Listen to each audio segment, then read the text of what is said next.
கௌரவ சபாநாயகர் அவர்களே, இந்த வர்த்தமானி அறிவித்தல் 28ஆம் தேதி மார்ச் மாதம் வெளியிடப்பட்டது. இன்சுரன்ஸ் அந்த தீங்கு விளைவிக்கும் பாக்டீரியாக்களை ஒழிக்கும் என மருத்துவ மற்றும் விஞ்ஞான ரீதியாக உறுதிப்படுத்தப்பட்டுள்ளது. இந்த வர்த்தமானி அறிவித்தல் ஊடாக 3 மாதம், அதாவது 28ஆம் தேதி ஜூன் மாதம் 2025ஆம் ஆண்டு வரைக்கும் காலவாசம் வழங்கப்பட்டிருக்கின்றது.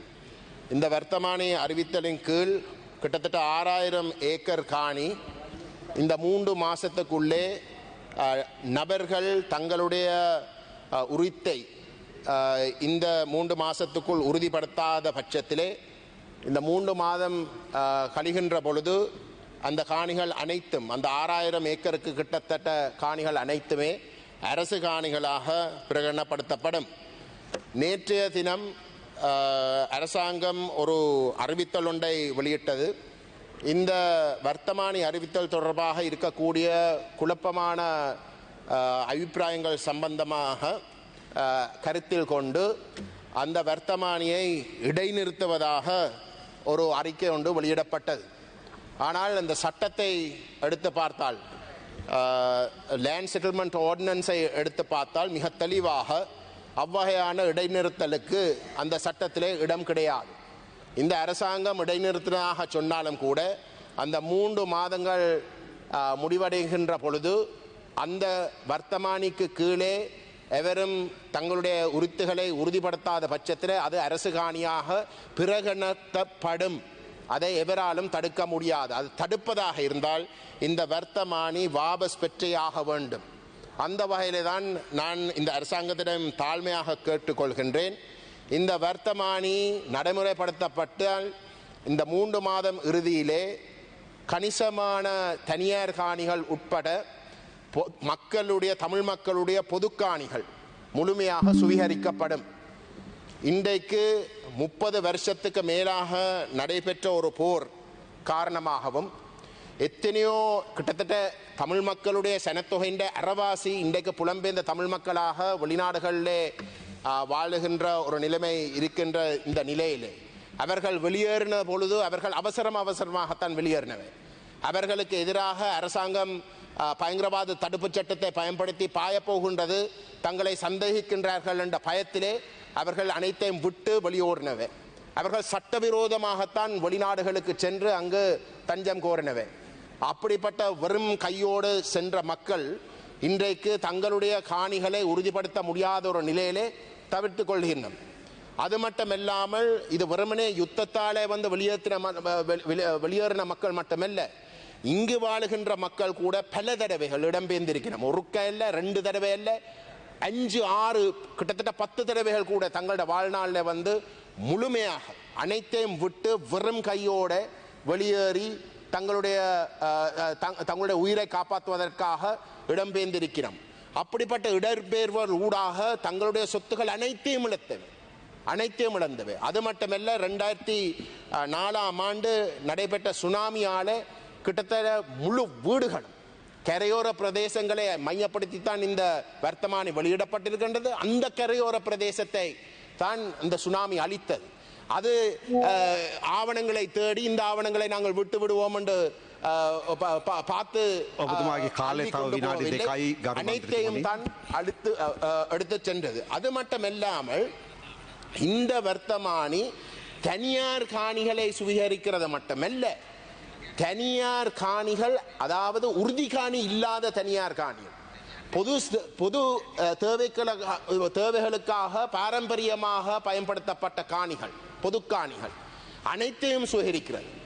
உள்ளூராட்சி சபைகளுக்குரிய காணிகள், ரோட்கள், சிமெட்ரிஸ் அனைத்துமே சுவீகரிக்கிறதுக்குரிய ஒரு வர்த்தமானியாக இது அமைந்துள்ளது. இந்த வர்த்தமானி ஒரு தேர்தல் நடைபெறுகின்ற காலத்திலே வெளியிடப்படுகின்றது. மார்ச் 28ஆம் தேதி எவருக்குமே சொல்லாமல், எவரோடையும் பேசாமல் இது வெளியிடப்பட்டது. கிட்டத்தட்ட 1 மாசத்துக்கு பிறகுதான் எங்களுக்கு தெரிய வந்த இப்படி ஒரு வர்த்தமானி ஒன்று வெளியிடப்பட்டிருக்கின்றது. மக்களுக்கு இதுவரைக்கும் தெரியாது. நாங்கள் அரசியல்வாதிகளாக இந்த விடயம் அறிஞ்சதுக்கு பிற்பாடு நாங்கள் அதை பெருசுபடுத்தினதுக்கு பிறகுதான் மக்களுக்கே தெரிய வருகின்றது, ஊடகங்களே தெரிய வருகிறது. ஆகவே இந்த 3 மாச கால அவகாசத்தை நீங்க வழங்கினது உண்மையிலே அந்த மக்களுக்கு அறிவித்து அந்த மக்களுடைய நலன்களுக்காக இந்த வர்த்தமானி வெளியிடப்பட்ட அந்த நோக்கமே கேள்விக்குட்படுத்தப்படுகின்றது கௌரவ சபாநாயகர் அவர்களே. ஆகவே தான் நாங்கள் தெளிவாக சொல்லுகின்றோம், இந்த அரசாங்கத்துடைய இந்த நடவடிக்கை முற்றிலும் நல்லிணக்கத்தை முடிவுக்கு கொண்டு வருகின்ற ஒரு செயலாக அமையும். இதுக்கு முதல் மஹிந்த ராஜபக்ச போன்றவர்கள் ஆட்சி செய்தார்கள். தமிழர்கள் அவர்களை உச்ச இனவாதிகளாக அடையாளப்படுத்தினவர்கள். அவர்கள் கூட செய்யாத ஒரு நடவடிக்கை அவசரமாக இந்த அரசாங்கம் இன்றைக்கு இதை செய்வதற்கு என்ன காரணம்?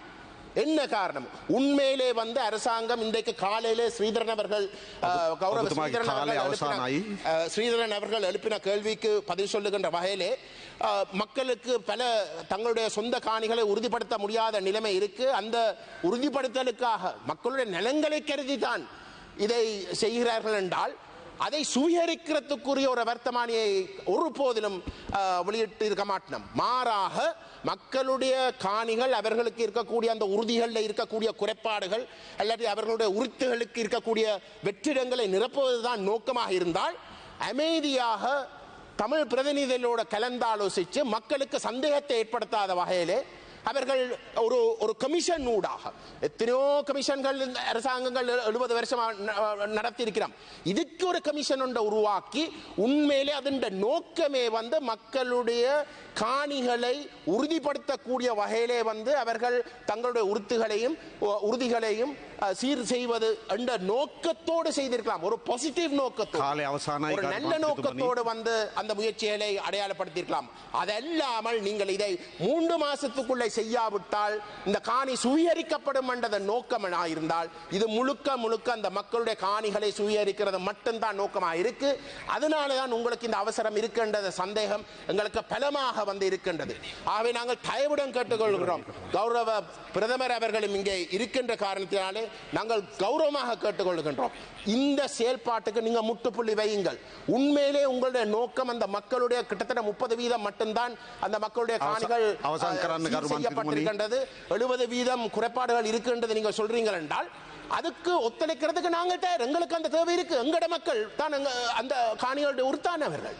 ஆகவே அவர்களுடைய உரித்துகளில் குறைபாடுகளை நிவர்த்தி செய்வது எங்களுக்கும் ஒரு தேவை இருக்கு. நாங்கள் அதுக்கு ஒத்துழைப்போம். ஆனால் அது இல்லாமல் நீங்கள் இந்த வர்த்தமானி ஊடாக நீங்கள் செய்வது முழுக்க அரசு காணிகளாக சுவீகரிக்கிற நோக்கத்தோடு இல்லாமல் மக்களுடைய நலன்களுக்கு இல்லை என்பதை நான் சுட்டிக்காட்டி தயவுடன் நான் பிரதமர் அவர்களிடம் கேட்டுக்கொள்கின்றேன். இப்படி அல்ல நல்லிணக்கத்தை ஏற்படுத்துவது. நல்லிணக்கம் ஏற்படுத்துவது என்றால் நீங்கள் பேச வேணும். பேசி ஒரு இணக்கப்பாட்டின் அடிப்படையில் தான் இந்த விடயங்கள் முன்கொண்டு போகணும். காணி என்றது எங்களுடைய இனப்பிரச்சனையுடைய அடிப்படை பிரச்சனை. அதுதான் மூல காரணமாக இருந்திருக்கு. எங்களுடைய வடகிழக்கு நிலப்பரப்பிலே தமிழ் மக்களுடைய காணிகள் முற்றுமுழுதாக சுவீகரிக்கப்பட்டு குடியேற்றங்கள், சிங்கள குடியேற்றங்கள் நடந்ததுதான் வரலாறு.